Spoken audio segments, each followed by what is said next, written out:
Төрт қаралар 1000 теңге берді ма не? Бәрекелді. Рахмет сіздерге. Дастархан төріне жақсылап жайғасыңыздар. Біз кешімізді әрі қарай мың бұралған бейшілердің биімен жалғастыратын боламыз. Баршаларыңызды салтанаты дастарханның төріне. Менікі бірақ.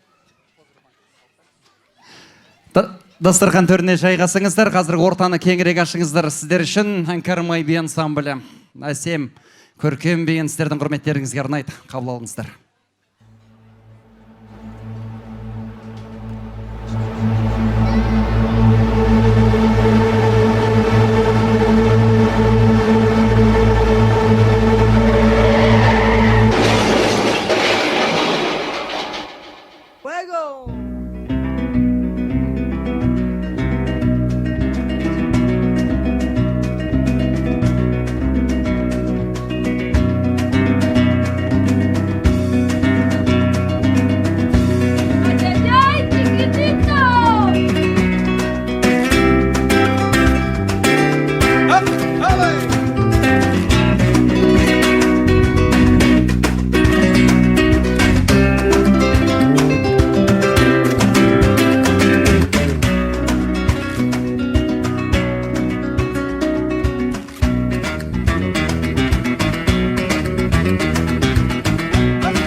Әнкәрім би тобы сіздердің алдарыңызда, алғысымыз шексіз.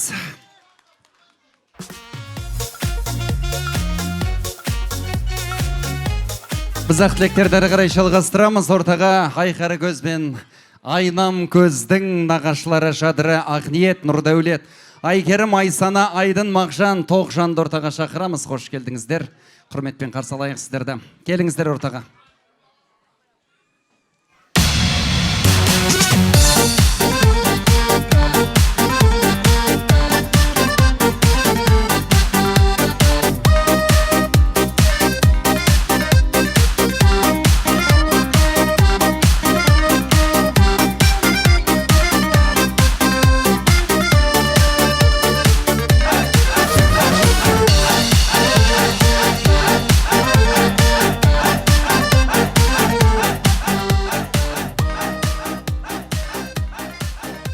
Қош келдіңіздер, ақ тілек өздеріңізде. Сізден бастайық. Ассалаумағалейкум. Ассалаумағалейкум, құрметті тойсүйер қауым. Осы жерге жиналып отырған бәрлеріңізге дендеріңізге саулық, отбасыларыңа бақ береке бірлік болсын. Еліміз тыныш, іргеміз берік болсын. Ал енді оңдасын бажа, Шаки, осы қос бүлдіршіндерінің алғашқы тойлары, тұсаукесерлері құтты болсын. Бірінші қадамдарына, басқан қадамдарына гүл бітсін. Өмірде әрдайым жүрген жерлерінде жақсылық болсын. Ғұмырлары ұзақ боп, өздеріңнің қуаныштарың болсын. Отбасыларында береке болсын. Сол үшін. Құрметті жезе, Шаки әпкем, бүгінгі ақтүйенің қарны жарылған күн құтты болсын. Осы күнде бәріміз тіледік, тілекші болдық, күттік. Аллаға мыңда шүкір осы күнге жеткізген. Сіздердің осы ұлан асыр жасап атқан тойыңызды бөлісіп, қуанышыңызды ортақтасып жүргенімізге өте үлкен қуаныштамыз. Жора жолдастарыңыз, туған туыстар, Наурыз мерекесі құтты болсын бәріңізге. Осындай тойлар көп болсын. Айқара көз, жаным, айнам көз, жолдарың ақ болсын. Бақытты, үлкен азаматша қыз болып өсіңдер. Мамалары мен папаларының көз қуанышы болып өсіңдер.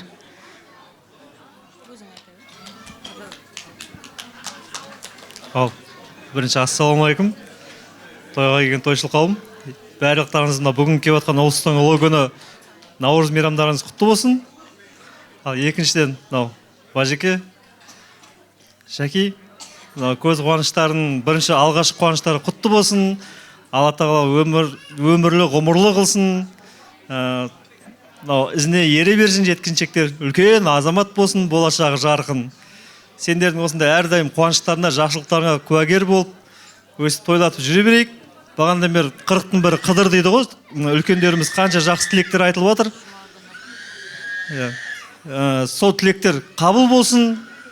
Әрдайым тек жақсылықтарда, қуаныштарда тек басымыз қосыла берсін.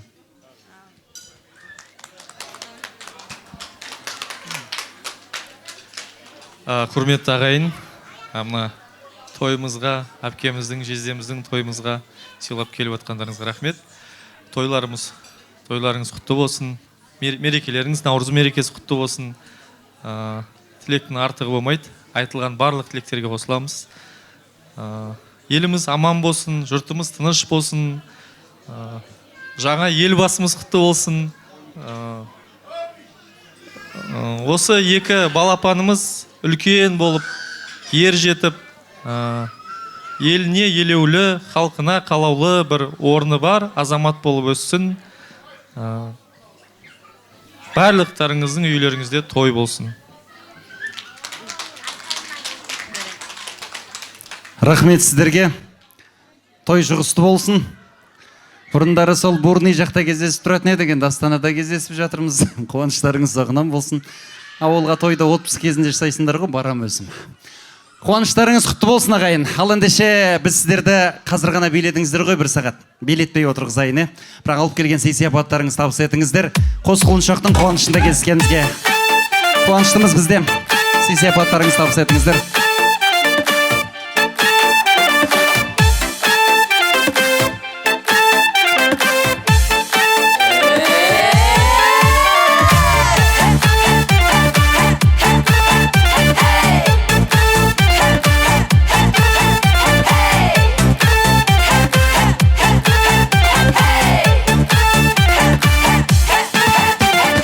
Естелікке суретке түсіп алыңыздар. Сосын дастархан төріне жақсылап жайғасыңыздар. Қазір құрметті қонақтар, қазақтың салты болмаса да Европадан келген бір әдемі мәдениеттің үлгісі бар. Біз қазекен қай уақытта да жақсы нәрсені жанымызға жақын тұтамыз. Мерекелік торт сіздер үшін қабыл алыңыздар. Арнайы дайындалған сіздер үшін.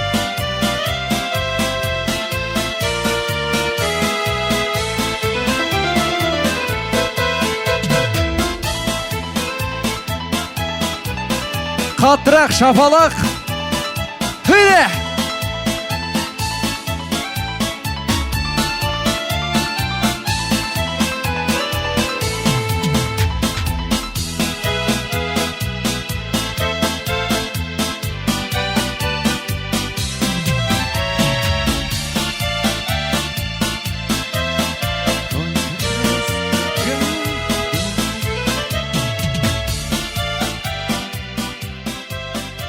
Міне құрметті қонақтар, құлайды ол қазір. Құдайым ау.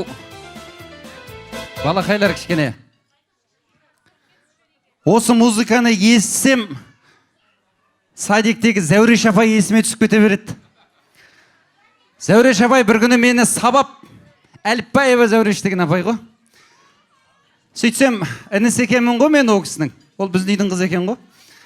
Сен орысша айтасың деп осы өлеңді айтсады. Мен қырсығып столдың астына кіріп алып. Білесіздер ме, мен алғашқы суретке 3-ші классында түскенмін.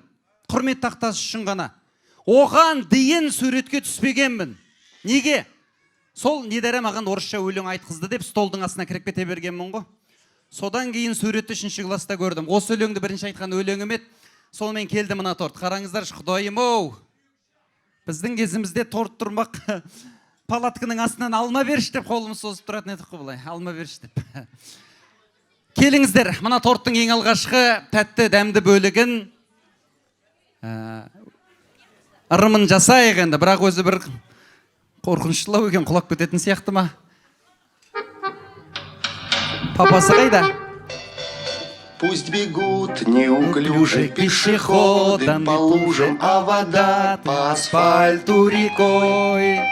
И неясно прохожим в этот день непогожий, почему я веселый такой.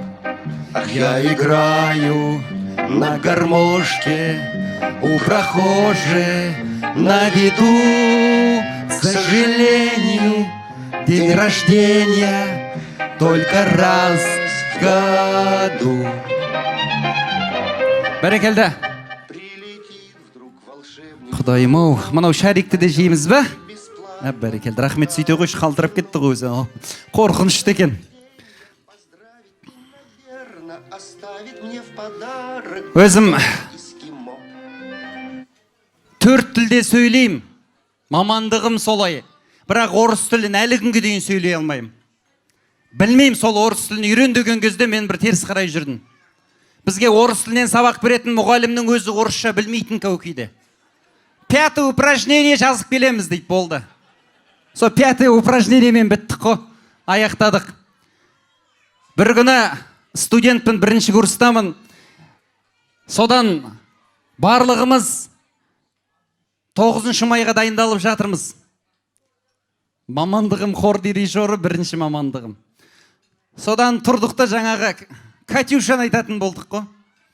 Катюшаның 1-ші куплетін айтып берейін ба мен сендерге қалай айтқанымда? Оказывается, расцветает яблоны и груши. Осылай кетеді екен ғой, ол, Айтпай-ақ қояйын. Менікі басқаша болған ғой. Бәрі бәсе маған қарап күле береді. Өзіміз 17 бала жан-жақтан келген студентпіз. Сол жүрміз жағалап. Бәрі маған қарап күле береді. Мен айтам, олар күледі. Мен айтам, олар күледі. Сөйтсем, мен оның сөзін басқаша қылып айтқан екенмін ғой, қайдан білейін, айтпай-ақ қойын, ұят болып жүр. Мынау білдей журналист не деп тұр деп жүрерсіздер. Жарайды, ол тіл маңызды емес. Ең бастысы анамыздың сүтімен, бабамыздың күшімен жеткен, өзіміздің тілімізде сөйлегенге не жетсін ағайын. Өз тілімізде сөйлейік, өз тілімізде.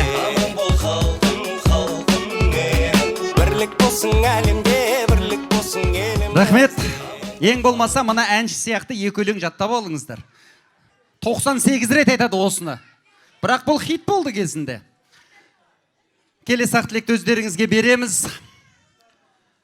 Ортада оңдасының іні қарындастары, күйеу балалары, келіндері. Айгүл Ботагөз, Самал Раушан, Ақтоты Эльмира, Сәндібек Гаухар, Айбек Балауса, Хамид Марал, Жандос Руслан, Айдана, Жанниет Ислам дейді. Біз сіздерді құрметпен қарсы аламыз. Қош келдіңіздер.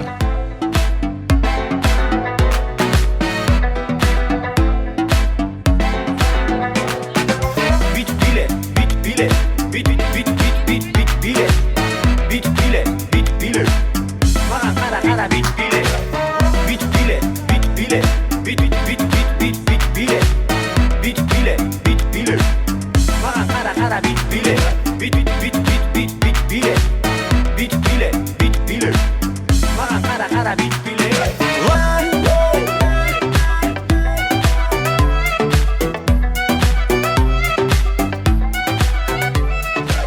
Қош келдіңіздер, төрлетіңіздер, жақындаңыздар. Ал құрметті қонақтар, енді бір үйден бір адам дейін десем, Қазақстанда заң жоқ. Бір үйде бір қана ел болады. Екі деген жоқ бізде. Көбіміз ағаларымыздан бастайық. Сосын жеңгелеріміз қоштасын. Ойба, күйеу болар аға болмайды деп кім айтты сізге? Бізде біреудің күйеу боласымыз, Құдайға шүкір. Дулаттар бар ма орталарыңызда? Ойба, қайнап кем отыр мына жерде менің. Дұрыс па? Гүлзат деген кісі бар дейді ғой. Бар ма? Музыка қойыңдар, біздің жақтағылар музыка қоймасаңдар шықпайды енді. Бар ма? Гүлзат қайда? Келіңіз енді. Гүлзат күтейік.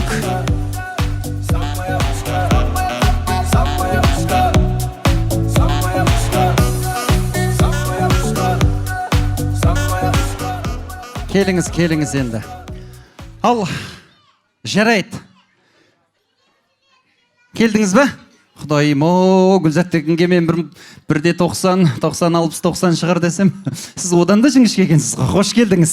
Жақсы жеңге қайнысын қайнылайды, кейбір жігіт кей жай қылмайды. Гүлзатқа қараңыздар, американский магазиннің витринасында тұрған кукла Барбиден айнымайды деп қояйық.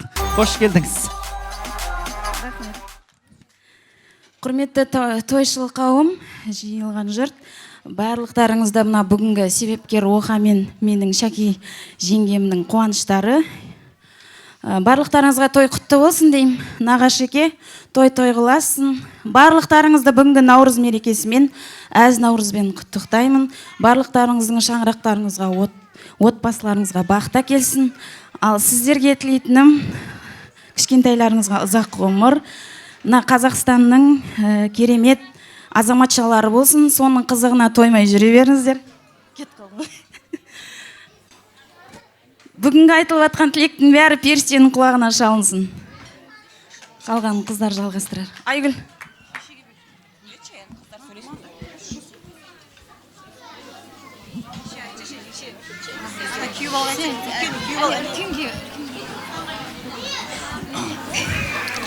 Ассалаумағалейкум, тойшы қауым.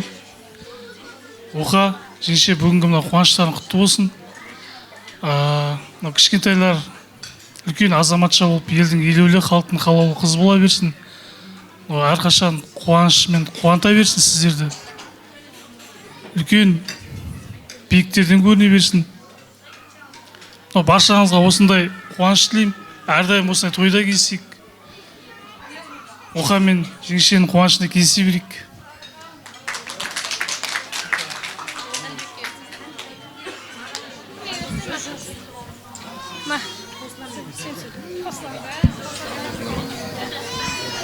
Ал, Оха, Шаки, кішкентай бүлдіршіндердің алғашқы қадамы құтты болсын.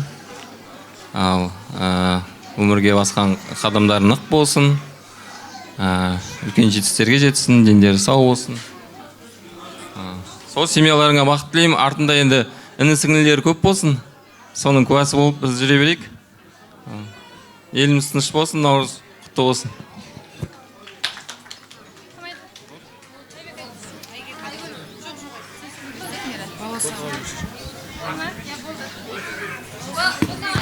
Бәсе сөйсеңші, ботаға бергін кеп тұрған жоқ. Оха, Шаки, бүгінгі кішкентай сәбилеріңіздің тойы құтты болсын. Екеуі үлкен азаматша болып өссін. Ел халық тамсанатындай, сондай бір биіктен, жақсы жерлерден көрінетіндей, сондай сіздердің аттарыңыз жақсы жағынан шығаратындай, сондай бір үлкен азаматша болып өссін. Осымен тоқтап қалмаңыздар. Артынан інілер, сіңілер ере берсін. Барша мына тойшы қауым, сіздердің отбасыларыңызға да осындай қуаныш той тілеймін. Осы манағынан айтып болып жатқан тілектердің бәріне қосыламыз, періште аумин десін. Екеуіңіз бақытты да баянды ғұмыр кешіңіздер, үлкен ата әже болыңыздар, немере шөбере сүйіңіздер. Қуаныштарыңызға ортақпыз, сіздің үйге тек тойға қуанышқа келе берейік. Рахмет. күйеу балалар деді, значит бажалар ғой, дұрыс па? Қыздар бар дейді тағы да. Сіз ба? Келіңіз. Сөйледіңіз ба? Тағы кімдер қосылады? Қосыласыздар ма, әлде сөйлейтіндер бар ма? Рахмет сіздерге.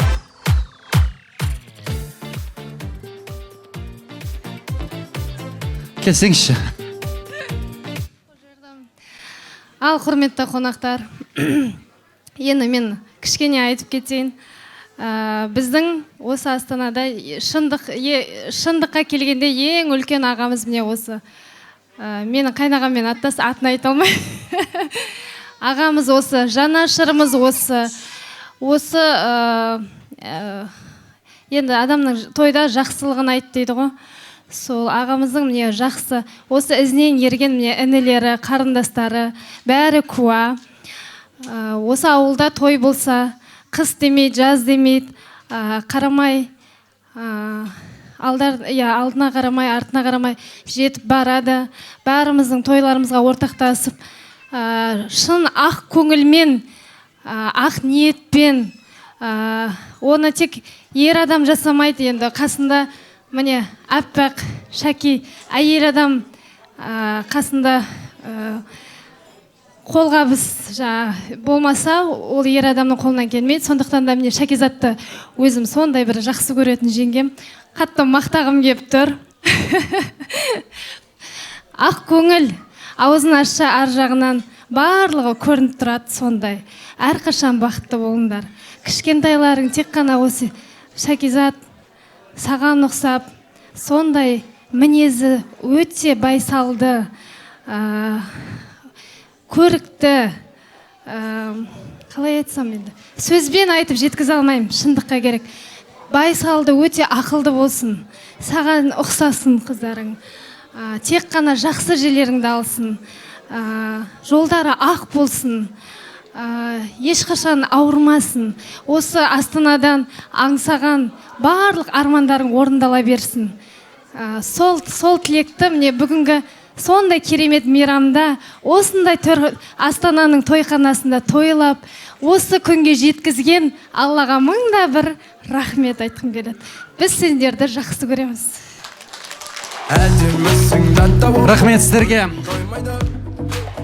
90 ауыз сөздің тобықтай түйіні бұл кісілер сізді мақтамайды, сізбен мақтанады.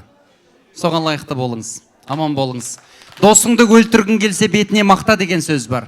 Біз сізді мақтамаймыз, тек сізбен мақтанамыз деп тұр. Осы бір биязы қалпыңызда түсегіден түңілме деген қазақта сөз бар. Адамның өзі кім екені түсінен ақ, жүзінен ақ білініп тұрады. Байсалдылығы, сабырлығы осы бір әдемі сәтіңде қала бер қарындасым деген келеді. Ал билейміз енді ортаны толтырып. Маэстро ендеше жақсылап тұрып. Жастардың биі болсын.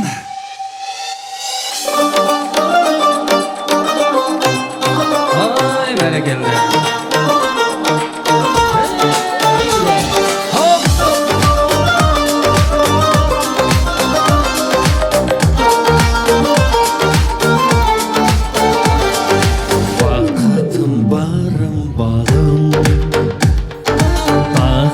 Sağan aman gülde yerkim ay, gülde görkem ay, canım, canım, canım.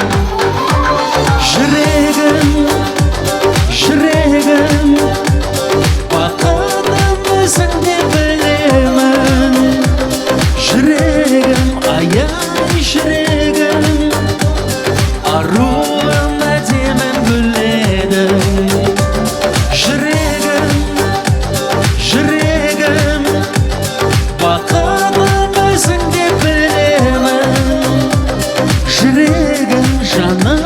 Yüreğim, arruğum edemem gülledim.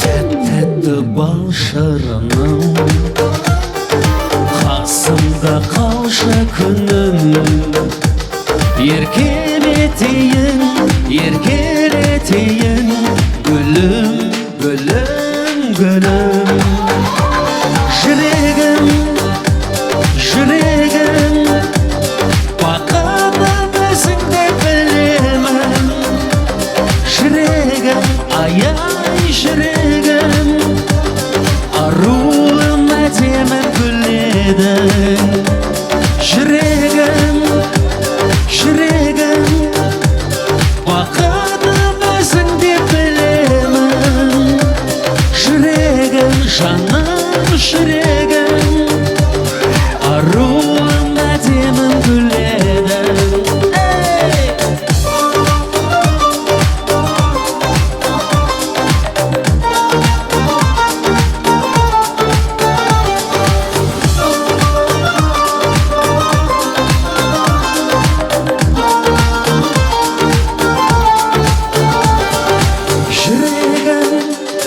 жүрегім бақытым өзіңде білемін жүрегім аяй жүрегім аруым әдемі гүледің жүрегім жүрегім бақытым өзіңде білемін жүрегім жаным жүрегім аруым әдемім гүледің бәрекелді той қыласыз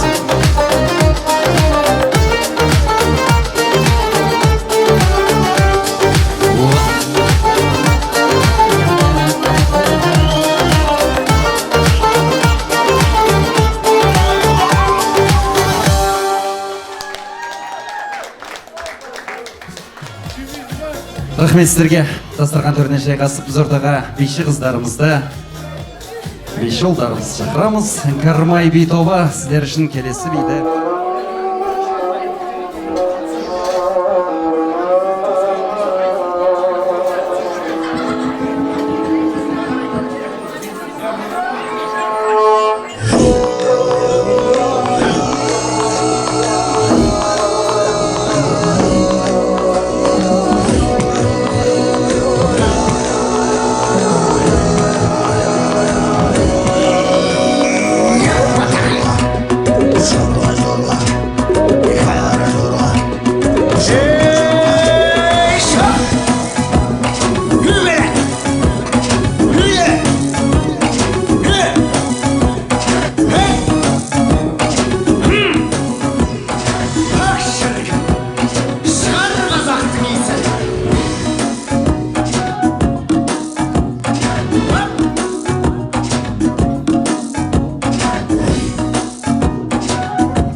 шырқайтын ән қазақ, бір қазақтың бақыты мен бағына, баршаны мен қуан сүйген бар қазақ.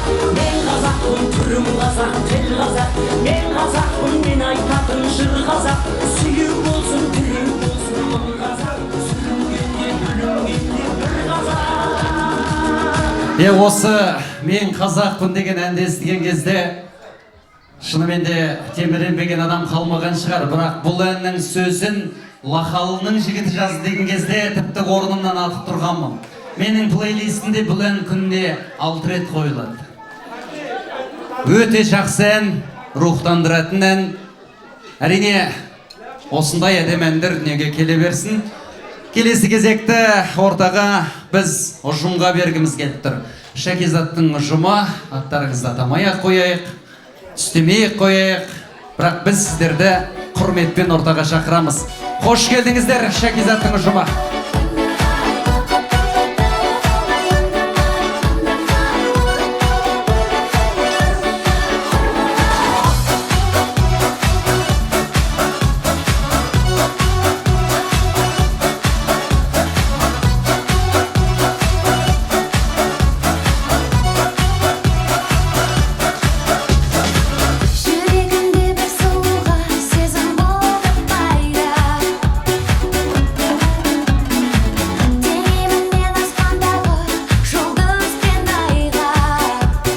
Қош келдіңіздер, сол жағалаудың тұрғындары деп қояйын. Келген қадамдарыңызда гүл бітсін.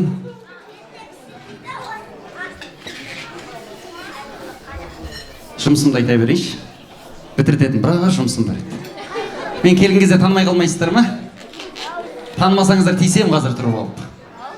Жарайды, қош келдіңіздер. Тек қыздар ма? Бәрекелді.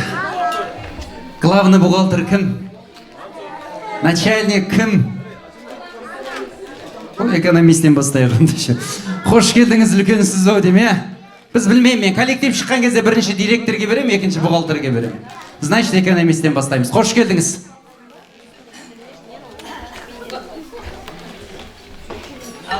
Құрметті қауым, келіп жатқан Наурыз мерекеміз бәрімізге құтты болсын. Ал біз ұжым ретінде Шәкизат үшін, оңдасын үшін өте қатты қуаныштымыз. Шәкизатты мен өзім 2006-дан бері білем. Бұл жаңадан Астанаға келіп, екеулері жас жұбайлар болып алғаш келген кезде, ол кезде мен отдел кадр едім. Сол кезде бірінші қабылдаған қызым осы Шәкизат болатын. Шәкизат пен оңдасынды біз 12 жылдан бері білеміз. Мықты мөлдір махаббат, енді ұзағынан сүйіндірсін. Біз сендер үшін қуаныштымыз, сендер үшін өздерін білесіңдер, тілеуші болдық. Мына бүгінгі тойларың құтты болсын, ұзағынан сүйіндірсін. Бүгін өте бір қасиетті күн ғой, күн мен түннің тең болған күні, жылдың жаңарып жатқан кезі, жасарып жатқан кезі. Сондықтан мен өзім ойлаймын, өте жақсы күн той болып жатыр. Қыз екі кішкентай сәбилерін гүлдеп, өсіп, өніп, сендерге тек қана бақ сыйласын, жастар ұзақ болсын, денсаулықтар мықты болсын, әлемге әйгілі, Қазақстанға емес, әлемге әйгілі мықты азаматшалар болсын, көргендерін тек қана қызық болып, отырған ұжымдардың бәрі, біз осылардың бір жасында тойында болғанбыз деп мәртебе тұтатындай болсын. Ал енді әрқашанда жүрген жерлерінде балалардың гүл бітсін, құтты әкелсін, береке әкелсін сендерге. Мен толқып тұрмын. Шындықтан да тек қана Шәкизатпенен оңдасын емес, біз коллектив бойынша армандаған балалар болар енді. Сондықтан әрқашанда армандаған балалар болып жүре берсін. Сол қуанышқа бәріміз бөліне берейік. Мына екеулерін бақытты болыңдар, бақтарын баянды болсын, екеулерін ұзақ ғұмыр, біреуін ақсақалды шал, ата, екінші ақжаулы ана бол, әрқашанда төрді, абыройлы, сыйлы ата-ана бол, немерелі, шөберелі болсын. Мына мен тоқтамаңдар енді егізбен, тағы да бір егіздетіп, әлі жассыңдар, денсаулық берсін Алла тағалам. Сол енді Наурыз мерекеміз бәрімізге құтты болсын, аспанымыз ашық, еліміз тыныш болып, осы отырған ұжымның бәріне тілейтінім баянды бақ, алланың назарында, бақтың базарында, аспанымыз ашық, тыныш елде күліп ойнап жүре берейік. Құрметті тойшыл қауым, тойларыңыз құтты болсын.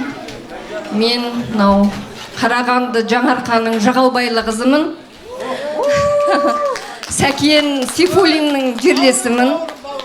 Жұмысқа келгенде мен кейіндеу келдім, мен кештеу Қарағанды қаласында бұрынғы кооператив институтта 16 жыл мұғалім болып істегем. Кейін осы менің бір туысым айтты, осы сен мұғалім болып жүре бермей, осы жұмысыңды өзгерт деп. Содан осы Шахизат сіңіліммен таныстым.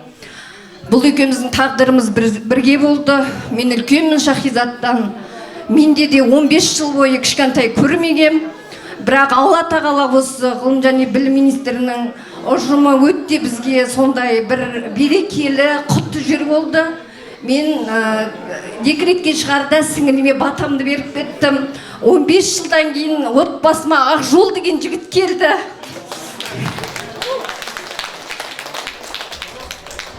Жағалбайлы қыздар, қайсар, жігер қыздар, жігеріңді бұзба сіңілім. Осындай қайсарлықтан Құдай айырмасын бізді. Енді кешіріңіздер, бұл қуаныштың көк жасы деп біліңіздер. Бізге Ақжол деген жігіт келсе, Шахизатқа Алла тағала 2 бала берді. Алла тағала екеуіңізге ғұмыр берсін, әлі жассың. Сол жасыңды әлде болса да кішкентай болады, көрдің бе Алла тағаланың сынауы, ол сынаққа төсе білетін адамға береді екен негізі. 15 жыл бойы көзім, жасым, жастыққа толы болса да Құдай Ақжол, Ақтілек деген 2 ұл берді маған. Сол Ақжолда жылап, сіңіліме тілек айтқанымды, сол тілегім қабыл болғанына қуаныштымын.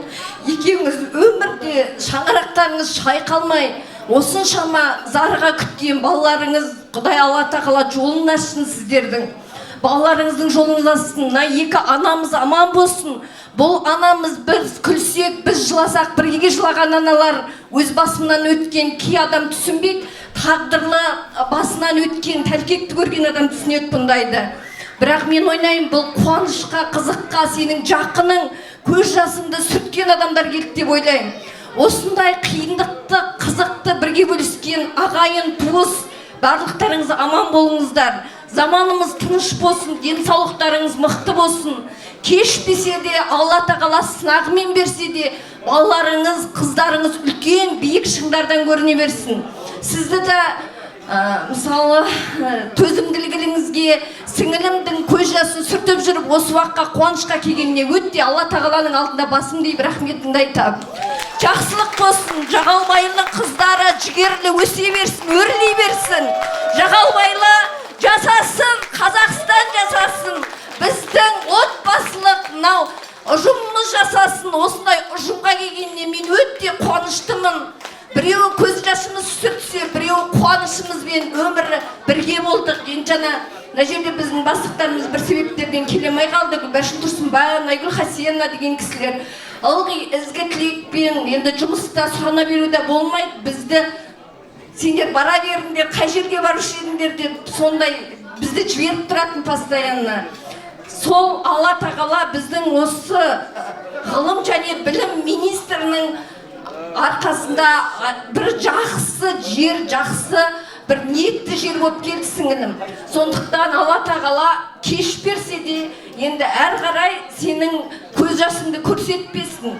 Көзің текке қуанышқа жайылсын, көзің текке күлкіге жайылсын, анаң аман болсын. Екі жақтында анасына мыңда бір рахметімді айтам. Аман болыңыздар аналар. Біздің ұжым болдық дейді.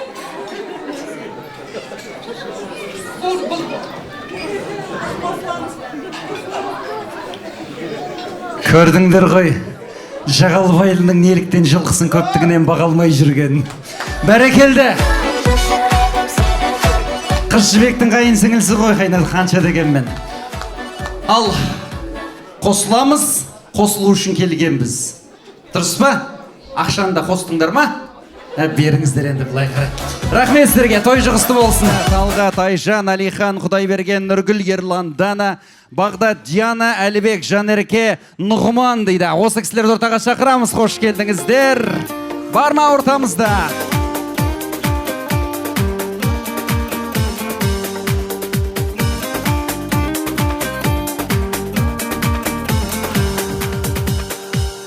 Бірге тойлап, бірге өткізген жалындаған жас шағым қалай қыз. Оңдасын брат, 79-дар қайда кеткен? Сіздерде сокращениеге түсіп кеткенсіздер ма? Бар ма? Бар қайда. Қош келдіңіздер. Ал құрметті қауым, бүгін оңдасын мен Шахизаттың шаңырағында үлкен той болып отыр. Біріншіден бәріңіз мейрамдарыңызбен. Шахизат, оңдасын әрдайым осылай әдемі болып жүре беріңдер. Балапандарың қызығын көре беріңдер. Жылда көбейе берсін. Немере сүйіндер, шөбере сүйіндер. Әрдайым осылай араларында аналарына аман болсын, кішілеріне аман болсын, туған туысқандарына аман болсын. Шаңырақтарың биік болып, дастархандарың мол болып, жұмысы табысты болыңдар. Оңдасын бауырым, 2007-тен бері бауырым болып келеді осы жерде. Астанаға келгелі. Қыстықты да, суықты да көрдік. Өзін туғанымдей азамат болса, оңдасындай болсын. Беделді, сауаты мықты, әрдайым любой қиыншылықта өзі келіп. Шахизат молодец, екеуі бір-бірінен тірек болып, әрдайым осылай арқа сүйер болыңдар. Биіктердің, екі балапанымыз биіктердің көріне берсін. Халықтың балалары болсын. Аузымыз толтырып айта берейік. Қазақстан биіктерінен көре берейік. Алдама жұмыста табыс тілеймін, табыстарыңыз жемісті болсын. Халқымыз аман болсын. Сол Қазақстанымыз өркейе берсін. Оңдасын мен Шахизаттың шаңырағында осылай әрдайым жылда той болып, бәріміз ортақ болып жүре берейік. Сол қуанышта. Аға, жеңге, бүгінгі тойларың құтты болсын. Сол бақытты болыңдар. Сол бақыт тілеймін сендерге, көбейе беріңдер. Бүгінгі наурыздарың құтты болсын. Қазақтың жаңа жылы ғой. Бақытты болыңдар. Сол бақыт тілеймін, табыс тілеймін. Сол бақытты болыңдар.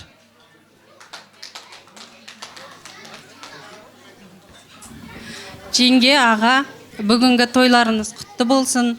Кішкентай екі балапандарыңыз осы Қазақстан Республикасының үлгі тұтар азаматшалары болсын. Неде бәріңіз осы бүгінгі айтылған бүкіл тілекке қосыламыз? Келе ғой.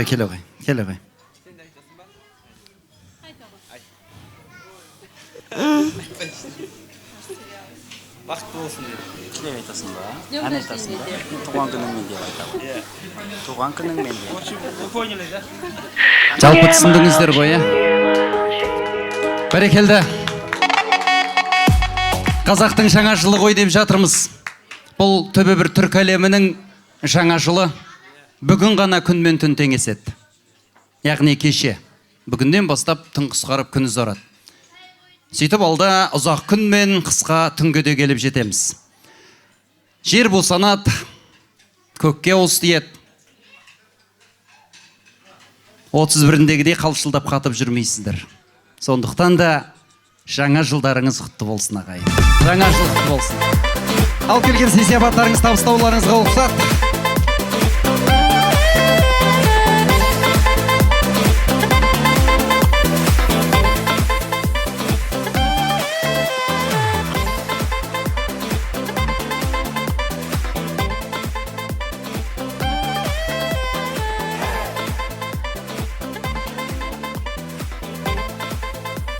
Ал құрметті қонақтар, біз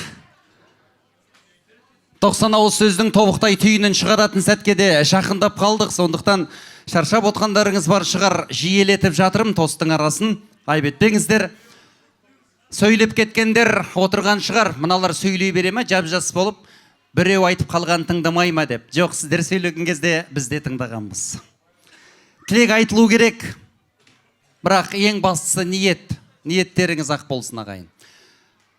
Екі жақтың бөле жиендері дейді ортада. Әсел Меңдігүл, ғалым Дәмелі, Нұрталап Нұрдәулет, Жауқазын Айгүл, Айнұр Орынбасар, Арайлым Нұрлан, Әсима Ринат, Гүлзат Жанар. Қош келдіңіздер. Біз сіздерді ақ тілектің төріне шақырамыз.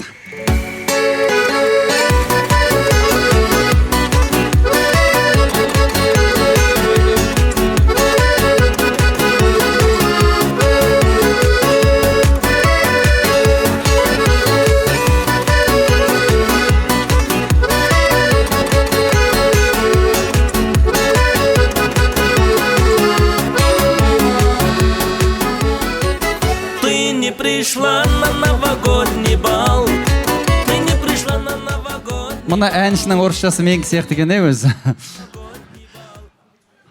Құрметті ән айтамын, би билеймін дейтіндеріңіз менің жаныма келіп тұрыңыздар. Мен сіздердің түстеріңізді түстеп, аттарыңызды білмей қалуы мүмкін. Сосын мына тамада бізге өлең айтқызбай қойды деп жүрмеңіздер. Қасыма келіп, жанымда тұрыңыздар, сол кезде мен барлықтарыңыз шығарам. Реніш өкпе болмасын. Қош келдіңіздер. Ассалаумағалейкум ағалар, ақ тілек өздеріңізде. Әйел үйдің киесі, ер азамат үйдің киесі деп өзіңізге ұсынып тұрмаға. Ассалаумағалейкум, құрметті тойшы қауым. Бүгінгі дүбірлеген той ақ түйенің қарны жарылып, менің оңдасын деген нағашым үлкен Астананың төрінде үлкен той жасап жатыр. Бүгін екі тойын қабат болсын дейді ғой. Бүгін ұлыстың ұлы күні, қазақтың жаңа жылы Наурыз мерекесіне қатар келіп, үлкен ағайын туыстардың басын жинап жатқан жайы бар. Нағашым оң болсын, қуаныштымыз. Енді бүгінгі келіп жатқан қонақтың бәрі сізге тілекші. Мынау Шәкизат жеңшем екеуің әрқашан бақытты болып, осы көрінген екі кішкентайдың қызығын көріп, үлкен қыз болып ұзатып, тойларында жүре беріңіздер. Осындай той бәрлеріңіздің шаңырақтарында болсын. Жаңа көп адамдар айтып кетті ғой, енді мен жиендердің, Құдайға шүкір, жиендер баршылық, Аллаға шүкір. Бізде өзіміз атадан 10 ағайындымыз, Аллаға шүкір. Мен бүгінгі тойға қуаныштымын. Бәрлеріңізге осындай қуаныш тілеймін. Кішкентайлардың қадамы нұрлы болсын, үлкен азаматша болсын, бақытты болсын. Ал мына қуанышқа жиналып отқан барша қауым, сіздерді ең бірінші мына бүгінгі 22 наурыз мерекелеріңізбен құттықтаймын. Мына ұлыстың ұлы күніне сәйкес келіп жатқан мына Оқа бөлемінің мына тойы қуанышқа берекелі, сондай бір жақсы отырыс болып жатыр, ортамыз толып жатыр. Біз Оқаның бөлелеріміз, яғни Оқаның мамасынан кейінгі сіңілсінің қыздарымыз. Мен Айгүл, одан кейін Айнұр, және ең кіші сіңілсі Әлияның қызы. Осы жақта 3 бөлесі бармыз Оқаның. Өз санаулы үшеуміз ақ болғасын таныстырып жатырмыз жекелеп. Ал Оқа, мынау қыздарыңның бүгінгі мына тұсаукесер тойы құтты болсын. Қадамдары тек қана қуанышқа, той әр басқан қадамдары жақсылыққа толы болсын. Шаңырағын қыдыр қиялаған, періште ұялаған өте киелі шаңырақ болсын. Әрине жездеміз тілеген болғанда ортамызда жадырап мына жерде бермей билеп жүретін еді. Бірақ енді Алланың жазуымен, алайда дегенмен ол орнынан бұраунап жатқан шығар. Аллаға шүкір, артымда ұрпағым бар ғой деп. Артымызда қалатын ұрпағымызбен мақтанайық бәріміз. Бақытты, осындай үлкен қуанышта басымыз қосыла берсін. Мына Арайдың жолдасы Нұрлан, таныстырмай кетіп, біреуін таныстырып, Нұрлан деген жолдасы жақында ғана екеуі қосылып, таныстырып қойын, жалғыз өзін қалдырып кетпей білемді. Ал құрметті қауым, той құтты болсын. Оңдасын жезде, Шәкит әтте, сіздерді шын жүректен көптен күткен қуаныштарыңызбен құттықтаймын. Қуаныштарыңыз уағынан болсын. Осы екі балапанның тек қана жақсылығын көріңіздер. Әрқашан екеуі дені сау болып сіздерді қуантып жүре берсін. Артынан іні сіңілдері ере берсін. Алыста жүрсек те сіздермен әрқашан тілектеспіз. Жүрегіміз бір, тілегіміз бір. Осы енді бөлелердің атынан жан жақтан Қызылорда, Алматы, Дубайдан сәлем алып кеп отырмыз. Тек жақсылыққа жайылсын тойларыңыз. Әрқашан осындай қуанышты жүздеріңізді көріп жүре берейік. Сіздер үшін шын жүректен қуаныштымыз.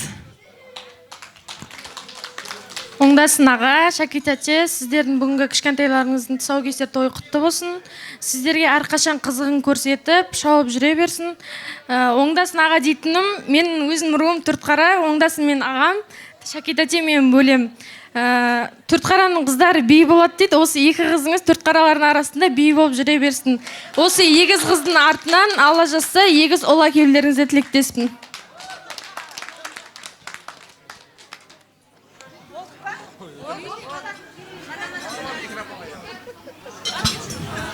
Көбірек алып келген ау деймін. Бәрекелді, сый-сияпаттарыңыз, табыстауларыңызға рұқсат.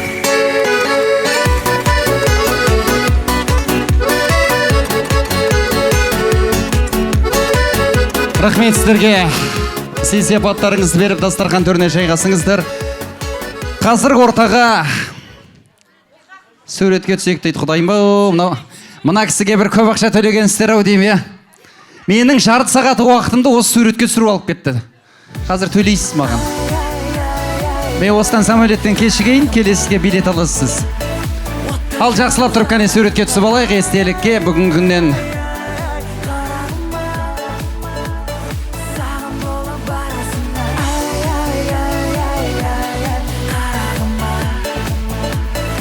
Бәрекелді. Мына екі қыз жұмыс етпей қойды бүгін бізге. Рахмет сіздерге, рахмет. Ал келесі ақтілектің кезегі ағасы бардың, жағасы бар, енесі бардың, тынысы бар деп жатамыз. Ал енді осындай алыс жерде жүрген кезде бауырым деп жаныңа басатын ағаларың болса, ол да бір биік төбе. Біз қазіргі ортаға қасиетті қазалы топырағынан шыққан Оңдасынның ағаларын шақырамыз. Қош келдіңіздер. Төрлетіңіздер, ақтілек сіздерде.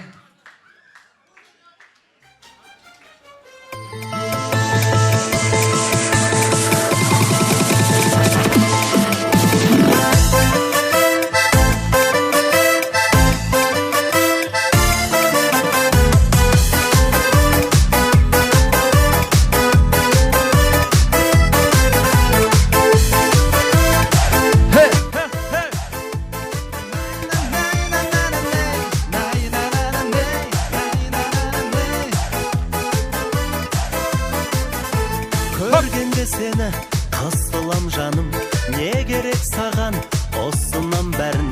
Өзіңше болып қинайсың мені, сенікі жайма түсін алмадым. Қызық екенсің, мен қызығып жүрсем бұзық екенсің. Қызық болсаң да, сұлулардың жаным жүзін өтенсің. Қызық екенсің. Ойды, рахмет. Не Энгельсте, не Бөзгөлде, не Қазалда той болғанда туры балшық киім шаң болатын кісілер ғой. Рахмет сіздерге. Ақсақалдар ортада, менің құдайы көршім тұр. Астана қаласына келген кезде өзі құдай жарлыққа президенттің қолынан үй алғам. Сол кезде көрші болған, аяғымды жерге тигізбеген, менің де жерде көрші ағам тұр. Біраздарын танимын, жүздеріңіз жылы болып тұр. Өкінішке қарай кешегі үлкен жиында келе алмадым. Алдыңғы жылда бара алмай қалғанмын, бірақ менің жүрегім, менің тілегім ауылым деп соғады. Мен сол ауылдың тумасы болғаныма қуанамын, мақтанамын. Жасасын Қазалы.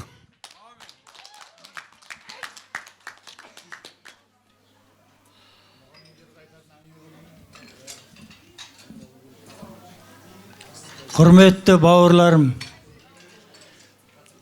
тойларың құтты болсын. Айналайын оңталап келінім, өпелерінің өмір жасы ұзақ болсын. Күнзаққа осы келіп отқан ақаларың, апаларың көп жақсы тілектер бата берді. Сол батаның бәрі қабыл болсын. Шаңырағыңда той болсын жаным. Туған бауырларың, туысқандарың тойға келсін. Ал енді құрметті ағайындар, енді бір-екі ауыз айтатын әңгіме, біз осы мына отырған барлығы Қазалының азаматтары осы тұрған. Ол тек қана бір мыңнан бір бөлігі ғана. Осы жақта Қазалы ауданынан мың шаңырақтай шаңырақ тұрады осы жерде. Үлкені бар, кішісі бар, негізінен көбісі жастар. Осы жаққа жұмысқа бірінші Алланың дәм жазған жерде жүреді ғой. Бірінші сол Алланың арқасында осы жаққа жұмысқа келген жастар көп. Сол мың шаңырақтай шаңырақ бар, соның көбісі жастар. Біз құсаған шалдар, саусақпен санарлықтай. Осы балдардың менің көшіп келгеніме осы жерге 17 жыл болады. Мына Қосшы деген ауылда тұрам. Осы араға келгелі балдар тауып алып, аға деп сәлем береді. Қуаныш тойлары болса шақырады. Ел болғаннан кейін қуаныш жүрген жерде реніште жүреді. Аяқ астынан түрлі жағдайлар болады. Сонда аға мынадай жағдай болып жатыр. Мынаған не істейміз деп келгенде осы балдарға ағалық ақылымызды айтып, қолдан келген көмегімізді жасаймыз. Көмек не? Сол болған қуанышқа да, ренішке де ортақ болып, соны атқарып жүрген осы жастар. Соның ішінде осы азаматтар, осы биыл 3-ші жыл болады. Дүниеден өткен бабалардың рухына, Наурыз, Алаш бабаларымыздың рухына, осы биыл кеше ғана 3-ші жыл қатарынан өткіздік. Жанғожа бабамыздың рухына, Әлім Шөмен Байсары, осы барлығымыз Жанғожа бабаны бөліп алатыны жоқ. Бәріміздің бабамыз ғой шырақтарым. Жанғожа баба, Ақтан баба, бабалар көп қой айналайындар. Қара бура баба, бұны айыратыны жоқ, бабалар бәрімізге ортақ. Соған жылда ас беріп, Алладан тілек тілеп, елімізге бейбітшілік бер, отбасымызға амандық бер. Осы елге жүрген жастардың Алла бақытын аш, шаңырақтарына қуаныш бер деп, Алладан тілек тілеп, толық Құран қатымды оқытып, молдаға мешіттің имамына 1 ай бұрын тапсырыс берді. Соны мешітте Құран қатым жасатып, бабалардың рухына, осы қатысқан әрбір азаматтың ата бабасының рухына Алладан тілек тілеп жүрген жағдайымыз бар шырақтарымыз. Сол мына балдар жаңа айттым ғой, 100-ден 1 ғана бөлігі келіп тұрмыз енді. Соның ішінде мына Оқа бауырымыз, ініміз, мына Оқаның әкесімен мен құрдаспын. Әкесі жақсы жігіт еді, азамат еді. Атасы халықтың ағасы болған Қалияш деген атамыз. Ал мінекей бүгін туған туыс бауырлар келіп отыр. Мына Оқа айналайын, Алла адамның кеуіліне береді дейді ғой. Осы мына балдардың ортасында не қызмет істесе, еш уақытта қашпайды, ортасында жүреді. Алладан тілек тілеп. Осы шырақтарым, бақытты болыңдар. Сол пейілдеріңе Алла беріп жатыр. Жаңа ана келіннің коллективі шығып сөйледі, тебіреніп тұрып осы арада айтты, айналайын, бақытты болыңдар. Шаңырақтарында той болсын. Алладан сұрасаң, еш уақытта Алла құр қалдырмайды шырақтарым. Жассындар көп отқан осы арада. Жастың тілегі қабыл деген. Айналайын, бақытты болыңдар. Кілең тойда қауышыңдар. Мына келіп тұрған енді оңталап, айналайын, келін екеуің тең тұрып, бөпелерінің қызығын көріңдер. Құдайым өмір жастарың ұзақ болсын, осы пейілдерінің таймаңдар, айналайын. Енді мына жолдастарың тілегін айтсын. Бөпелеріңнің өмір жасы ұзақ болсын, талаптарың оң болсын, несібелерің мол болсын. Алла жарылқасын, әрқашанда шаңырағында той болып, туған туыс бауырларың тойда қауышайық, бақытты болыңдар жаным. Ал енді айналайындар, еретімен айтыңдар енді тілектерін.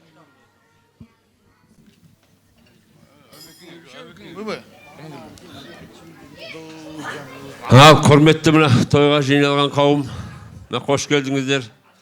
Мына міне бауырым, Оқаң, міне келін айналайын. Мына тойларың құтты болсын, тойларың той қыласын. Естіп атымыз үлкен төзімділікпен, үлкен шыдамдылықпен келіп осындай тойға жетіп атсыңдар, айналайын. Қуаныштымыз өткенде Оған өзінен естігенмін осыдан 1 жыл бұрын. Осындай келін аяғы ауыр болды, осындай нетіп жатырмыз деп. Енді бауырым, жүрегім жарылар деп қуанып кеттім. Айналайын, мынау оңдасын мен ұрыласпыз, 4 қарамыз айналайын. Мынау мен ұрылас болғанда біздің әкеміз, менің әкем Әмірхан, бұның атасы Қалияш, екеуі бірге сиыр баққан кезінде ауылда. Құрдас екеуі, шешеміз бен шешесі әжең. Сондықтан өзім бауырымдай көрем, Құдай. Қуаныштымыз, үлкен дүбірлет той істеп жатсың. Алланың бұйырымы мынау. Осындай тойларың той қыласын. Мына тойға келген қауымдар бәріңізге көптен көп рахмет. Бағанадан бері айтып жатқан тілектердің бәрі періштердің құлағына шалынып, осы екі балдары, балапандарымыз бақытты болсын, дегендеріне жетсін. Рахмет көп-көп.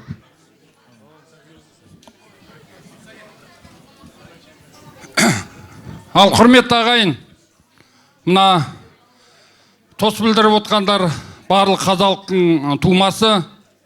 Бірінші тілегім, айналайын, мына келімен өзіңе оқа деп кеткенбіз, енді оңдасын болса да оқа деп тіліміз келе береді. Келін екеуің бақытты өмір сүріңдер. Өмір жастарың ұзақ болсын. Алла. Мына жерде қалқым 150-160 адам отыр. Ортада Алланың сүйген құлы бар шығар. Әумин деп отырыңыздар. Мына екі сәбидің бүгінгі тұсау кесу тойы құтты болсын. Алла тілі бардың тілінен сақтасын, көзі бардың көзінен сақтасын. Сұқы бардың сұқынан сақтасын. Өмір жасы ұзақ болсын. Мына оқаның осы 22 наурыз күнгі бүгінгі ақ тілектің қабыл болатын күні. Осы тілегіміздің бәрін періштелер әумин десін. Мына жаңа жыл үйлеріңе құт береке әкелсін. Ел, жұрт, тілекшіл ағайындар бәрі аман болсын. Алыстан арбалап келген ағайындар еліне аман есен оралсын. Жұртымыз тыныш болсын, ақжаулықты ана болсын, ақсақалды ата болсын. Барлық үйлерінде осындай той болсын. Мына бүгінгі тілектердің барлығы әр шаңыраққа құт, береке, той әкелсін. Мына жүгіріп жүрген жас балдардың жүрегіне Алла тағала жүрегіне иман құйсын. Тәрбиелі,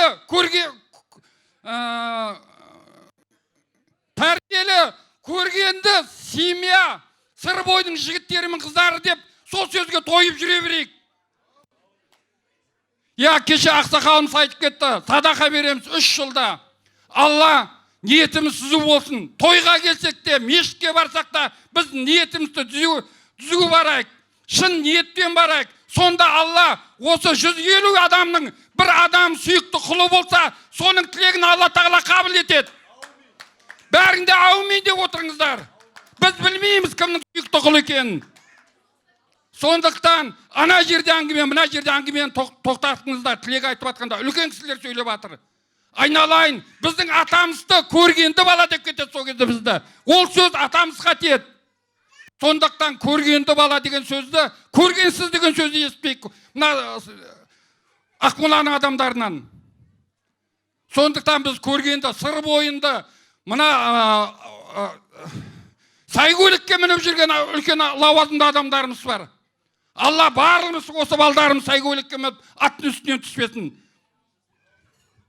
Артымызға ерген інілеріміз, бауырларымыз аман болсын, деніміз сау болсын, тойға ласын, айналайын, өмірдің жақсылығын көре беріңдер, өмірдің ең соңғы минуты мен секундына дейін күліп жайнап өтіңдер. Жақсылық бізге жақын бол, жаманшылық қашық болсын. Осы тілекті періштелер әумин десін.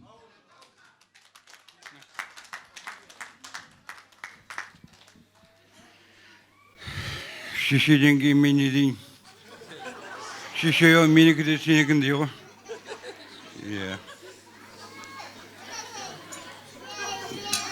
мына бауырым, қазақ атам бізді жүрген жерінде айтып кете берген ғой, жазбаған. Мына періштелер құтты болсын. Ұлың да балаң, қызың да балаң, қызың саяң, ұлың далаң деген. Саяға жеттіңдер, енді далаларың кең болсын. Мен соны тілеймін.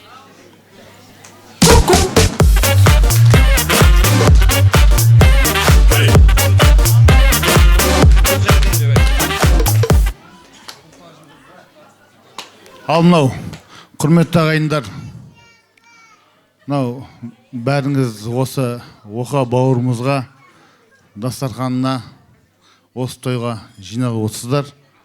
Оқа, мына екі кішкентай көзге көрінген бүлдіршініміздің тойы құтты болсын. Құдай Алла тағала осы кішкентай екі бүлдіршініміз ауырмасын, дендері сау болсын, жүгіріп шауып жүре берсін.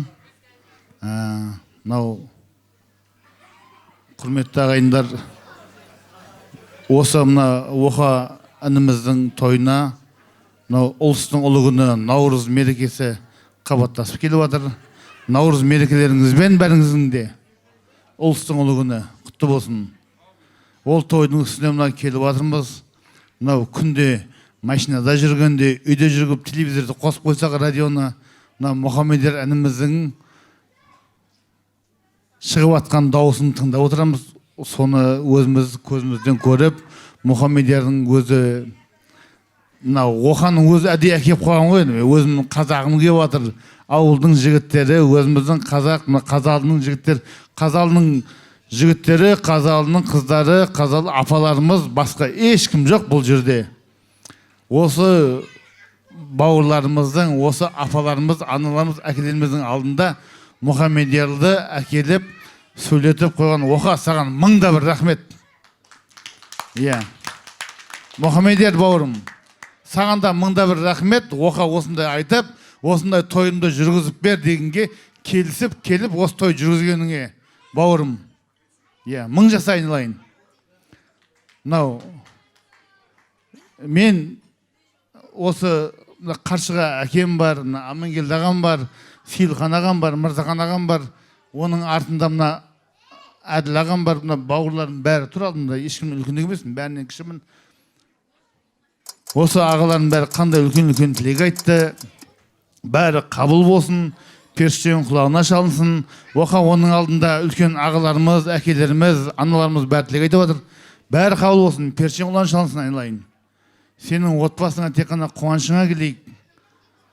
Әрдайым. Енді көп сөз қысқартпайық, бұл жерде айтатын әңгіме көп, тілек көп. Біз ең бастысы, біз үлкенімізден асып кетпейміз, көкеміз айтты тілекте. Бақытты болыңдар, бақытты жанұя болыңдар, айналайындар. Осы егіздің артынан шұбырған ұл өрсін. Келін айналайын, мен сияқты 2 метр ұл тап. Оғадан айнымай қалсын, дәу 4 бұрышта бір құлағы жоқ. Ей, жаным айналайын, бақытты болыңдар.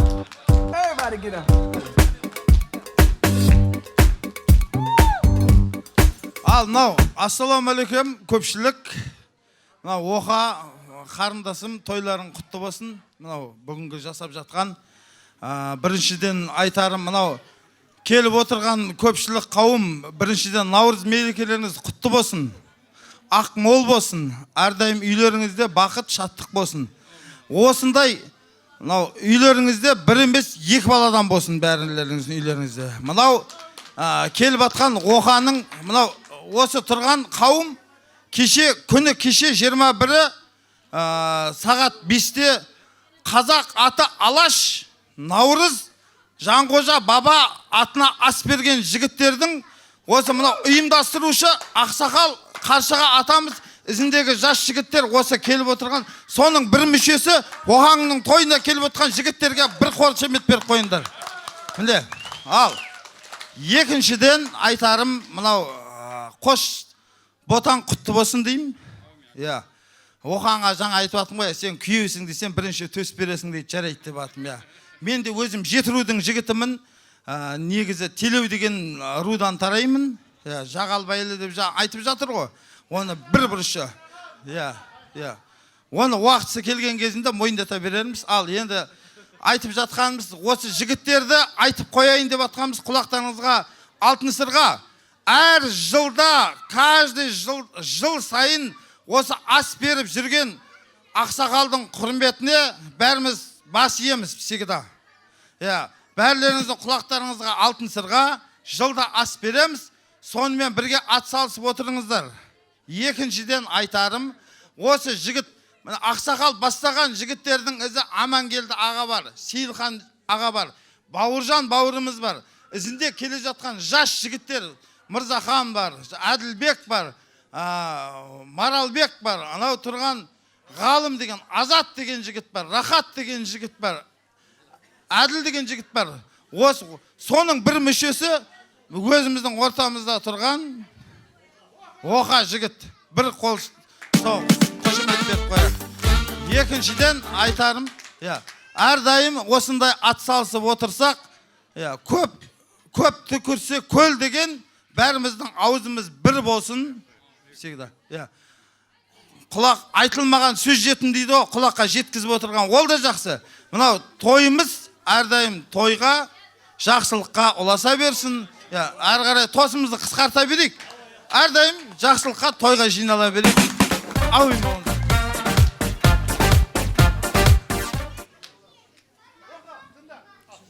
Құрметті тойға келген әне қарындастар, Алла жолдарыңды берсін, Алла тойда қауыштырсын. Жаңа жігіттерде мен де айттым ғой, жылда ас беріп ата бабамызға деп, сол Жанқожа баба бүткіл 300-ге белгіл ғой. Сол Жанқожа бабаның мына Азат деген бала ұрпағы мінекей. Айналайындар. Санаулы ғана осы сияқты ұрпақтары бар. Соның ішінде ең жасы осы ағаларымен бірге күндіз түні қызмет істеп жүрген баламыз осы бабаның ұрпағы. Ал енді біз жаңа айтылып жатыр ғой, біз ешқандай жүзге бөлініп жатқан жоқпыз, шырақтарым. Естеріңе салайын.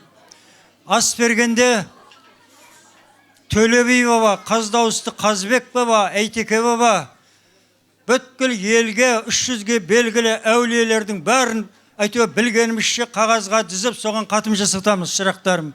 Бұл қазалылықтар бұяққа келіп, бөлініп, өзінше бір ұйым құрт деген пығылда болмаңдар. Бұл жерде осындай тойда барлық осы елден, қаладан азаматтар қауышады. Шырақтарым, ондай пейіл жоқ бізде. Бізге елдің бірлігі керек, жастардың өскені керек, өнгені керек, халықтан бата керек алған. Міне бата алған адам көгерет, көктейді жаным, айналайын. Міне көгеріңдер, көктеңдер, жаңа тілекпе айтылып жатыр. Бөпелерің артынан міне ұлды болыңдар, үбірлі болыңдар, келіп отқан қонақтарың, жастар кілең, бәріңде өсіңдер, өніңдер жандарым, бақытты болыңдар. Осы мынау достарыңның, ағаларыңның жинаған ортадан мынау бөпеңе сый алып берерсің өздеріңе.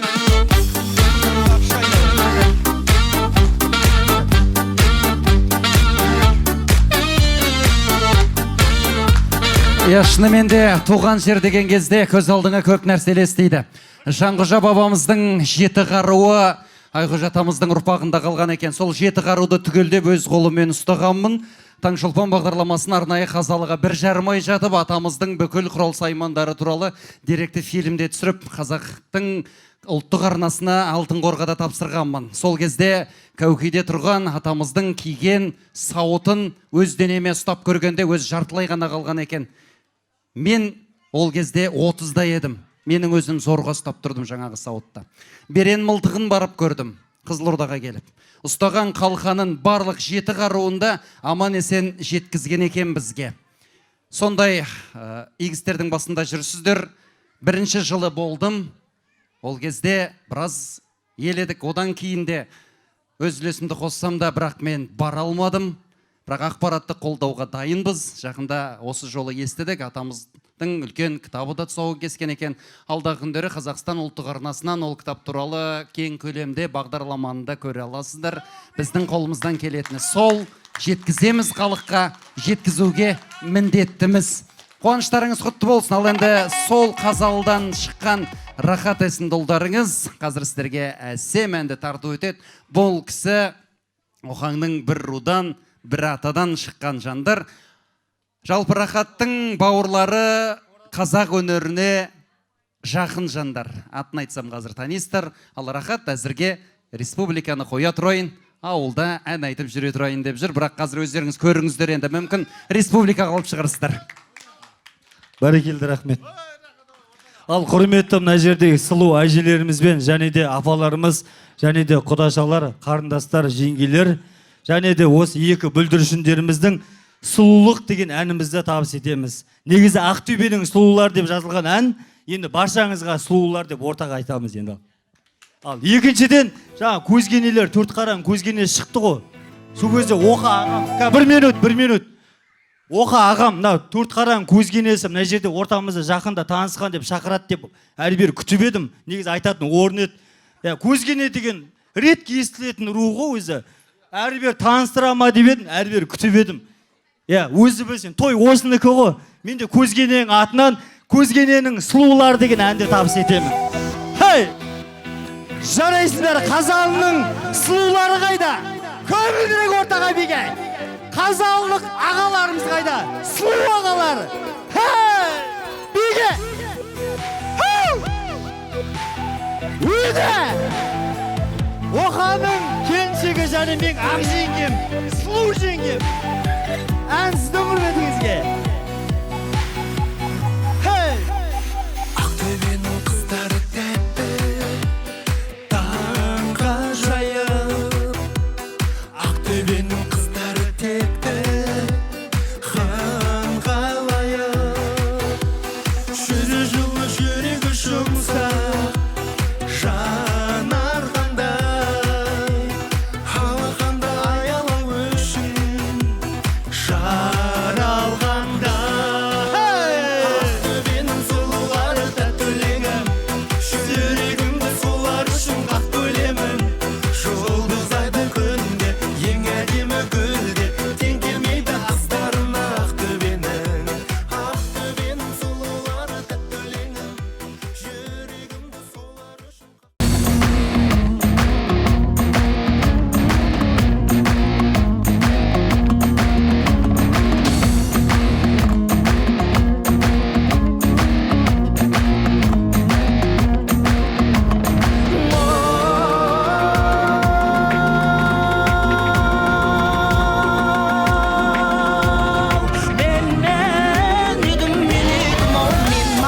Жүргенді жеңіреп жүрген ер едім. Исатайдың барында екі тарлан көредім. Қай қазақтан кемедім, әй бір қазақпен тең едім. Өздеріңді ауқандардың қарны жуан билер. Атандай даусын ақыртып, лауазым көпке шақыртып, басын кессем деп едім. Ердің бояу ен тоға ел қондырсам деп едім. Жағалай жатқан сол елге мал қылдырсам деп едім. Тақта тұрған хандардың түрлі тұрған қаншасын қатыным есем деп едім. Аяу дәйдай-ау, дәйдай-ау, дәйдай-ау.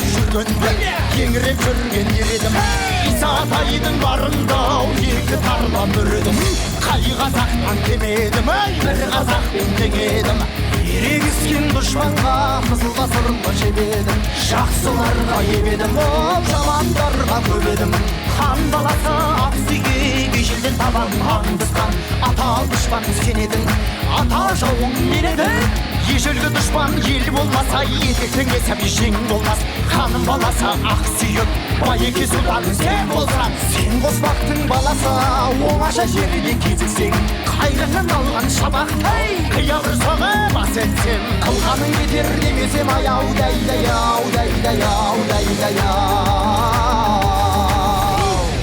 еңзелігі екелі егіз ойын жегелі жараған теге мүшелі жауырын жазық бойын ұзын қатарға қолы ұзын дұшпанына келгенде тартынбай күндер асырын құлағы сұлу ат киген құйрық жағын шарт түйген сарысай созылған тұлғады бас кескен ту түбінен туылған жауды көріп қуанған көтерілмістің баласы махамбет аты батырмын махамбет аты батырмын махамбет.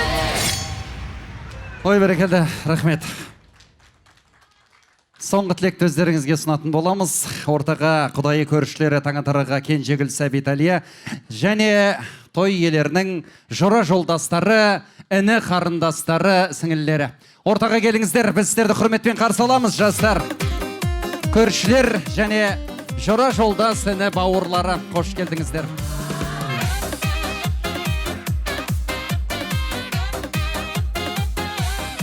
Көрсемде талайды, ажарың арайлы, әмірім жүрмеген жүрегім қалайды. Кейде сен қаттысың, кейде тым тәттісің, мен сүйген аруға сен маған бақтысың. Ай, жүрегім айықсаң, сезімді бағала, сен маған лайықсаң, басқаға қарама. Аққудан алмайсаң, көңілім толама, гүл берсем алмайсаң, солай болама. Кішкене бері қарай жақындаңыздар.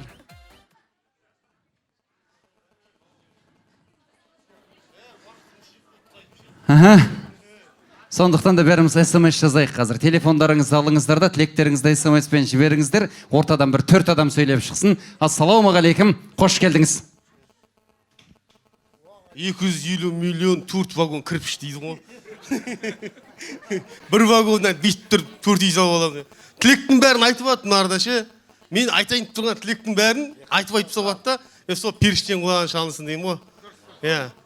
Мына екі бүлдіршін бүгін мейрам деген сияқты айтып атыр ғой. Күн мен түн теңеседі, ұзарады, не қылады деп. Мына қадамдары жақсылықпен өмірде алдарына жақсы адамдар кездесіп, екеуінің атына тағы да жаңағыдай ғой, пук. Короче, футбольный команда болыңдар. Оқа, братан, жақсы жігітсің ғой, базар жоқ. Шаки, Ақмешіт қой, кім деп атыр, Ақмешіт деп атын. Бақытты болыңдар. Мен де ана отырып алып ше, өмірбаян аяқтан барып алып келейін ба деп тұрмын ғой. Осы сіз қойшы деп отын, қысқарып жасап отым я. Қай көшеде тұрғанымды, кімнің көрші болғанымды айтпай қой енді. Жарайтын айтып атқан тілектердің бәрі періштен құлаған шалынсын. Бәріңе тілейтін бақыт, береке, әрқашанда тойда, қуанышта, осылар келіп отқан және де бүткіл еліміз тиіш болсын деймін да. Осындай тойлап, тойшы болып жүргенге не жетсін? Аумин деңдер деп айтып дейді баратаным сияқты. Давай. Мынау кім барша қауым, кім ондасын, Шәке, мен бұлай енді досым ғой, айып етпейін деді, кішкене айтып қалып жатыр. Өзіміздің ортадан сөйлеп жатыр. Нағыл дейміз, кішкентайларының, әйтеуір мынау, қалай айтасың? Бақытты болсын, бау бер, жоқ, Шілеханнан есе берік болсын. Біз соға қуаныштымыз, осы жолдастар, өзімнің атымызда кішкентай подаркіміз бар. Молодец, мына микрофон өзі магниті бар ойым, ұстап алсаң айырғың келмей деген ше, бүйтпше, келе ары қарай бере беретін. Ассалаумағалейкум баршаңызға. мынау бүгінгі күн мен түннің теңескен уақыты дейді. Осы уақыт бәріңізге де көкейде жүрген мынау оңдасын сияқты көптен армандап күткен армандарыңыздың орындалуына бірде бір себеп болсын. Мынау енді бүгінгі қанша жан, қанша періште, қанша үлкен кісілер, ақсақалды үлкен кісі жаңағы атамыз айтып кетті, және апаларымыз айтып кетті.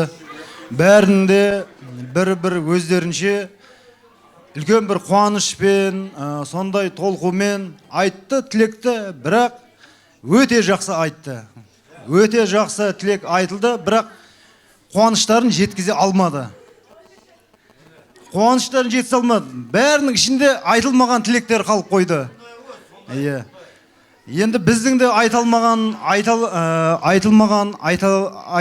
қазір тілектерімізде қалып қояды. Енді шынымен де бірақ әркім өзінің жаңа шын жүректен 100%-ға айтамын деген тілегін айтпағанымен, бірақ қуаныштары 100% болып келіп жатыр. Біздің де қазір көргеніміз сондай жаңағы бауырларыңнан өте жақсы күшті тілектер айтылды. Жаңағы айтылған үлкеннен де, кішіден де естіген тілек, көрсеткен өнерлері бұлай қарап отқан адамға өздерінің жан дүниесіне, рухани байлығына үлесін қосып жатыр. Рахмет бәріңізге, бүгінгі тойларыңызға мен де қуаныштымын. Мынау өзімнің жаңағы біз 4-5 кісі келген едік. Енді оңдасынмен бірге служит еткен служақтарымыз көрдік, білдік. Енді әрде бір көргенбіз. Осыдан енді бір 10 жыл бұрын, 15 жыл бұрын көрдік. Бірақ ол кезде біз тілек айтып үлгерген жоқпыз. Ой, үйге кеттік деп кеттік. Енді сенің анаңмен атаңа, әкеңе айтылған тілектердің бүгінгі сол жаңа қуаныштары қабыл болды. Ол кісілерде сіздер сияқты үйлендіңіздер, үйленді, сәби көрді. Сол кезде де жаңа 40-тың бірі қадыр деп тілек айтылды. Қанша тілектер айтылып жатыр, аумен де деп жатыр, қабыл болсын деп жатыр. Өте орынды айтылған сөз. Сол кісілердің жаңағы сіздің жаңағы әкеңіз бен шешеңізге дәл осындай бір тойда айтылды ғой. Үбірлі шүбірлі бол деп, немерелі болсын деп. Соның бүгінгі күні жаңағы дәлелі. Мынау адамдардың бәрі соған куәгерміз. Сенің де сол жаңа әкеңнің жолын беріп, сен де немере сүйіп, ақ жаулықты ана болуына, әже болуына біз де себепкер болайық. Осы тілегімізді айтуға келген біз негізі. Келесі кімге берейін? Оңдасын Шәкизат, балапандарыңның бір кез толған туған күні құтты болсын, үлкен азаматша болып өссін. Не дейміз, осындай дастархандарыңыз кеңінен жайыла берсін. Осындай кең дастархан басында бәріміз сіз біздесіп, әдемі болып кездесіп жүре берейік. Енді жаңа бәрі түйенің ботасын беріп жатыр, жылқының тайын беріп жатыр. Бізде де енді есектің қодығы бар біздің кәрді.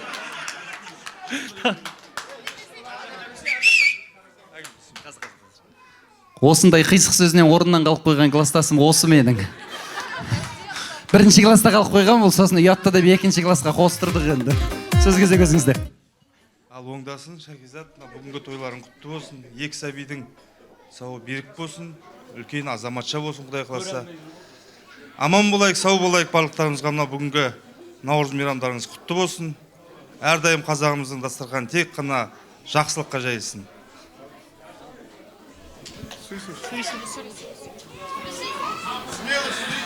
Құрметті тойшыл қауым, біріншіден ұлыстың ұлы күні Наурыз мерекесі құтты болсын.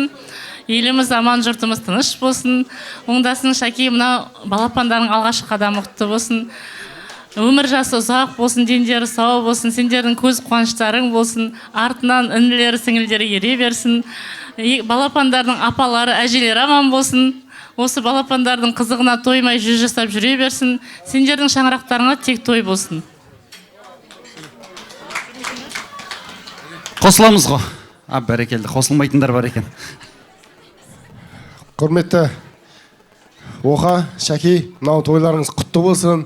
Мына сәбидің тұсаукесер тойы құтты болсын, оң болсын, ешқашан шалынбасын. Мынау не дейміз? Жоғарыда айтып өтті үлкен кісілер. Біз артық кете алмаймыз, соларға қосыламыз. Тойларыңыз тойға ұлассын, әрқашан. Самый главный денсаулық, дендерің сау болсын. Дендерің сау болсын. Осы не айтамыз? Мынау көңіл толқып тұр. Іште көп айтатын әңгімелер көп еді. Осында мен микрофон жұлып алып айтқым келген, бірақ өшіп қалдым. Как-то айта алмай қалдым. Анау микрофонды алған кезде шын өткені жаңа жоғарыда айтып өтті. Қуаныш, сіздің досыңыз, кластасыңыз. Братчиксіңіз, братаныңыз не болса да жан жақты. Солай жоғарыда айтып өтті, ол кісілерден асып кете алмаймыз. Мысалы, мен қазір айтқанменен де, бірақ сізбен біздің бұлай айтсақ өмірбаян үлкен, бұлай қайсысын айтып отырамыз. Бірақ бізбен, сізбен арамыз, сыйластығымыз басқаша. Бұл жерде кітап жазып болады, Бауыр Мамышұлы сияқты. Жарайды. Не дейміз? Көңілдіміз. Той әдемі өтті. Әрқашан үйреніп қалдық. Постоянно соңынан сөйлейміз осылай. Соңынан достар болып барамыз. Еш жерге ақсақал болып барған жоқпыз. Мені артта түртіп жатыр. Іштен нелер шын көңілмен ақ тілектер шыға алмай жатыр. Арттан түртіп жатыр. Өзін көрдің ғой, салмақты теңселіп жатқан. Жарайды. От души, как говорится. Шын көңілмен тойларың тойға ұлассын. Самый главный денсаулық, ауырмаңыздар. Осы екі балапандарыңыздың қызығын көре беріңіздер. Әрқашан қызығына тоймаңыздар. Осы дендері сау болып сіздерді. Осылай тойларың тойға ұласа берсін. Дастархан әрқайым осылай кеңге жайылай берсін. Осылай түркі береке, мереке, тойда кездесейік. Жоғарыдан асып бара алмаймыз, артық сөйлей алмаймыз. Мынау оңдасын, Шәкизат, қуаныштарың құтты болсын. Мынау апа, аналарыңа да соны қуаныш солардікі негізі той. Мына немерелері әрқашан өсіп, осы мынау кескен тұсаулары берік болсын, қадамдары. Әрқашанда осындай қуаныш әкелсін сіздерге. Әрі қарай өсе беріңіздер, өне беріңіздер. Не дейміз, тілек қалмады айтатын даже. Тілектің бәріне қосылам. Осы мынау жаңа жыл ғой, Наурыз. Тілек, әйтеуір бір жақсы тілектер қабыл болады шығар деймін енді. Сол үшін алды. Бақыт, қуанышта ортақпыз бізде. Дариға апа, бүгін атыңызды атап жатырмыз, ренжімейсіз. Бүгінгі қуаныш сіздікі деп білем мен. Сіздің көптен күткен қуанышыңыз, немерелеріңіз. Немерелеріңіздің бүгінгі өмірге алғаш басқан қадамы құтты болсын. Атасының көрмеген қызығын сіз көріңіз. Оңдасынды осындай жетістікке жеткізген сіздің арқаңыз. Әрі қарай оңдасын осы періштелерге сізден көрген тәрбиесін бере берсін. Сіздің әрқашан жайған бәйтерегіңіз кеңейе берсін, өрістей берсін. Тек биіктен көріне беріңіз. Өмірге екі қыз келіп, бірі шашыңызды қарайды, біреуі кіріңізді жуады. Қолыңыз ұзарып жатыр, әрі қарай ұзара берсін. Тек қуанышта шаршамай, қартаймай, осы біздің ортамызда анамыз болып жүре беріңіз. Тек қуанышқа келе беріңіз. Оңдасын, Шәкизат, бүгінгі көптен күткен қуаныштарың ғой. Қуаныштарың құтты болсын. Қазақта айтады ғой, жігіттің үш жұрты бар деп. Бүгін Оқа үш жұртын, өзінің жолдастарын, көршілерін қосып үлкен той беріп жатыр. Ер азамат дүниеге келгеннен кейін отбасын құру керек дейді. Талын егу керек дейді. Өзінің артынан ұрпағын қалдыру керек дейді. Қыз өріс, өрістерін кеңейіп жатыр. Өне беріңдер, өркендей беріңдер, әрқашан кеңей беріңдер. Тек сендердің отбасыларың, біз әрқашанда кім дегенде біздің жолдасымыз, Оңдасын мен Шәкизаттың сәбилері, бөпелері деген қуанышқа бөленіп жүре берейік. Біз сендердің әрқашан қуаныштарыңда бас қоса берейік. Алыстан келіп жатқан ағайындардың, туысқандардың, жолдастардың қуанышы құтты болсын. Тек бақытты болыңдар. Барлықтарыңыздың де қадамдарыңызға гүл болсын, қуаныш таусылмасын. Енді микрофонды бермеймін, ренжімеңіздер. Жоқ, бермеймін. Ақшаны беріңіз, сосын берем. Жоқ, маған беріңіз. Бүгінгі қос сәбидің тойына әкеп жатқан тайлардың, қодықтардың, машиналардың, жолдастарының, папа-мамаларының атынан байғасыздар. Мәссаған. Не завидую. Хорошо, что мен келіншегім бейші. Бағана көрген шығарсыздар, үзіліп ит келіп кеткен. Ал құрметті тойға жиналған көпшілік, достардың ортасы дәл осы жерде тұрыңыздар, қозғалмаңыздар. Мен қазір ортаға той иелерін шақырамын дәл осы жерге. Құрметтеріңізбен қарсы алыңыздар, Шәкизат пен оңдасын ортаға келсін. Той иелер ортаға келіңіздер. Сый сияпатты қазір табыстаймыз. Келе қойыңыздар, Шәкизат оңдасын ортаға келіңіздер, достарыңның ортасына келіп тұра қалыңыздар.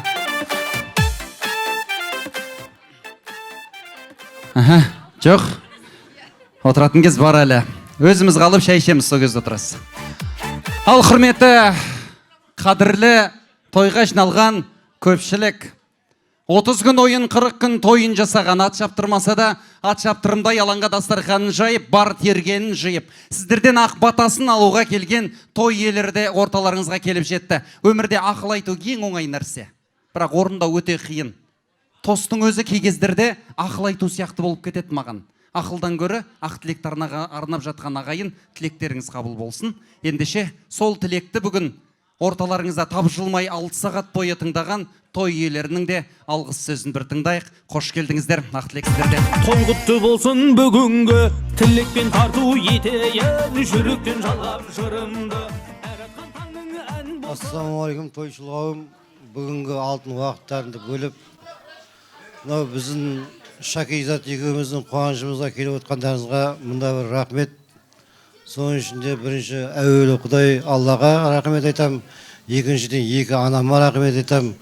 Бізді қолдап, артымда тұрған бір топ жолдас балдарым, сұлу жақтарым бар ішінде, кішкентай кезімізден бірге өскен балдарым бар. Бәріне рахмет айтам. Ауыл жақтың ағайындары, қазал ағаларыма рахмет айтам.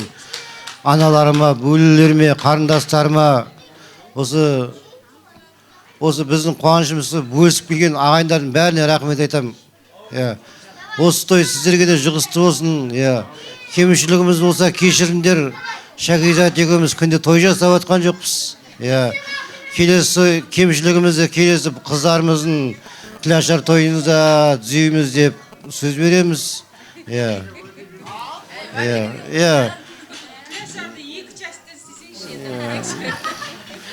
Тілектерің қабыл болсын, бәріне той жұғысты болсын. Сіздер мені қалай сыйласасыздар, мен одан да сіздерді лучше 100% сыйлай өтем өмірден. Бауыржан ағама рахмет айтам, мынау әдік бұратандарға, мынау отқан жігіттердің әрқайсы бір-бір ауылдың атамандары. Артында тұрғандар да атамандар. Өзім атамандармен әпшейден бастадым. Аналарым да атаман, әпкелерім де, қарындастарым бәрі атаман. Атамандарымыз анамы болсын, аналарымыз, нағашыларым аман болсын, бәрі аман болсын. Біздің қуанышымызға өсіп келген ағайындардың бәріне рахмет айтам. Құрметті тойшы қауым, біздің оңдасын екеуміздің қуанышымызды бөлісуге келген дос жаран, туған туыс, барлықтарыңызға рахмет. Осындай уақыттарыңызды бөліп бізге келіп, ақ ниеттеріңізді білдіріп жатқандарыңызға рахмет айтқым келіп тұр. Және ең бірінші бағанада айттым ғой, екі анамызға рахмет. Екі мамамыз бізді осылай дүниеге әкеліп, осындай тәрбие беріп, осындай қылып өсіріп, сіздердің арқаларыңыз. Рахмет сіздерге көп-көп. Одан қалды өмірге әкелгендеріңіз аздай, менің кішкене қиыншылығымды көтеріп, екі құлыншағымды торсықтай қылып бағып 5 айына дейін сөйтіп бергендеріңізге өте ризамын. Перзенттік ризашылығымды білдіремін ата-аналарымызға. сол деніміз сау болсын, жолдастарымыз аман болсын. Мына жерде жаңағы тамада туралы не болып жатыр ғой, кім Мұхамедияр ағам, аға деймін енді мен бұл кісіні, менің ауылда Бурныйда, бұл кісі Бурныйда тұрды ғой. Бурный жақтан, даже мен студент кезімде неде Таразда неде праздниктерде сахнада өлең айтып сөйтіп жүретін бұл кісі. Сол кезде сыртынан танитын едім. Одан кейін Бурныйда мен нағашыларым жағында көрші бірге жабысып, бір үйлерінде бір үй жоқ, көрші тұрды. Сол кезден білем, папа мамасын жақсы, біз үйімізге құдай тамақтарға келіп жүрген кісілер. Сөйтіп осы кісіні ең жақын танылған менің жұмыс істеп жүрген коллективімде бастықтарымның тойын жүргізеді постоянно бұл кісі. Сол жерде той жүргізгендерін көріп, өзіме ұнаған. Сөйтіп осы кісіні іздеп, қалайда несін телефондарын тауып, осы кісі жүргізсе екен, екі құлыншағымыздың көптен көткен қуанышымыздың тойын деп, осы Мұхамедияр ағамызды шақырдым. Рахмет сізге көп әдемі қылып жүргізіп бергеніңізге. Сол Қазалының тойы болғасын, Қазалының жігіті жүргізсін деп ойладым да. Көбісі қазалық болады ғой енді біздің тойда. Сол үшін көп рахмет айтам. Сосын осы тойға ат салысып, жан жақтан келіп жатқан бүткіл біздің жора жолдасымыз, туған туысқандарымыз көп рахмет. Оңдасының бауырларына рахмет айтам. Барлық жиені бар, нағашысы бар, бөлесі бар. Қазіргі заманда жаңағы жол жүруде оңай емес, шақырған жері. Бір қаладан екінші қалаға жаңағы сыйлы адам болмаса, маңызды адам болмаса келе бермейді ғой енді. Сол осындай біздің тойымызға, қуанышымызға ортақтасып жатқандарыңызға, барлықтарыңызға рахмет. Менің өзімнің бауырларым бар. Алматыдан, Тараздан келіп отыр, Қызылордадан келіп отыр. Сол барлықтарыңызға рахмет. Сосын осы тойды жүргізуге маған жаңағы бағана айттым ғой, көмектесіп жүрген, дайындауға көмектескен осы жерде Эльмира деген қайын сіңілім. Оның жолдасы бар, Сәндібек деген күйеу балам. Сол көп нәрсені былай не қылып, бәрін орын-орнына келтіріп көмектескен Сәндібекке рахмет айтам. Сосын мен осы екі балапанымды дүниеге әкелген кезде ең бірінші болып көрген осы жерде менің қайын сіңілім бар.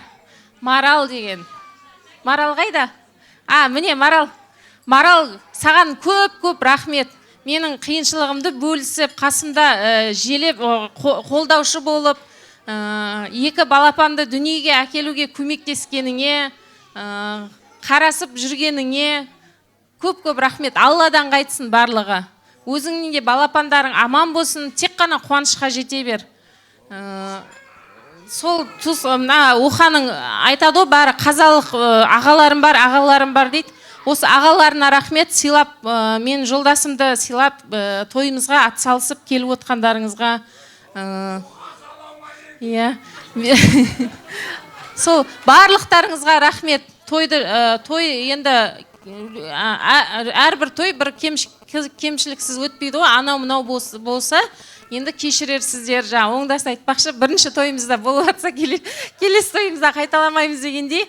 Енді уәде бермейміз, бірақтан любой уақытта қандай болатынын білмейміз ғой, бірақ сол анау-мынау жерлерді елемей, жақсы көңіл күймен қайтуларыңызға шын жүректен тілектеспіз. Оңдасының жолдастары, менің мынаяқта айтпай кетіппін ғой, менің екі Тараздан әдейілеп, арнайлап келіп отқан жұмыс істеген, ең бірінші жұмыс істеген коллективім, жолдас қыздарым, мына жерде Дариға мен Гуля деген қыз келіп отыр. Тараздан осы менің тойыма арнайлап. Рахмет сендерге келіп отқандарыңа. Ләйла деген класстасым тұр мына жерде. Рахмет барлықтарыңа, ортақтасып атқандарыңа. Салтанатқа енді сөз жоқ. Бұл салтанатта менің осы тойға дайындығыма бір жағымнан алып жүрген, жаңа бағана айттым ғой, жолдасым, бір жағынан сіңілім, бір жағынан ақылшым, бір жағынан сырласым деп. Сол рахмет, барлықтарыңызға рахмет, жора жолдастарымызға рахмет, осы тойды бөлісіп жатқан. Барлықтарыңыздың үйіңізде осындай той болсын, бақытты болыңыздар, қуаныштарыңыз еселене берсін. Ал қадірлі қонақтар, жерлестер, ағайын туыс бауырлар. Бізге берілген уақытта осы жерден тәмамдалуға жақын. Баршаларыңыздың шаңырақтарыңызда той болсын. Мейлі қай жерде болайық, қай елде болайық. Түп тамырымыз шыққан жеріміз, ағайын туыс бауырлығымыздың арқасында біз тіл табысып жақындасамыз. Ендеше өздеріңізді көптен сағынысып көріскенбе қуаныштымын. Қазалының бір баласы деп қабылдарсыздар. Сырдың суы тобығымнан келмей өскен ұлмын. Ендеше мен сіздермен қоштасамын, ардақты ағайын. Қазір қоштасқанмен әр күні кешкі сағат 17:00-де ұлттың үні Қазақ радиосында өздеріңізбен Қазалының баласы болып амандасам. Аман сау болыңыздар, жақсылықта келсек. Сіздер үшін антракты. Барлығымыз бірге биге шығамыз.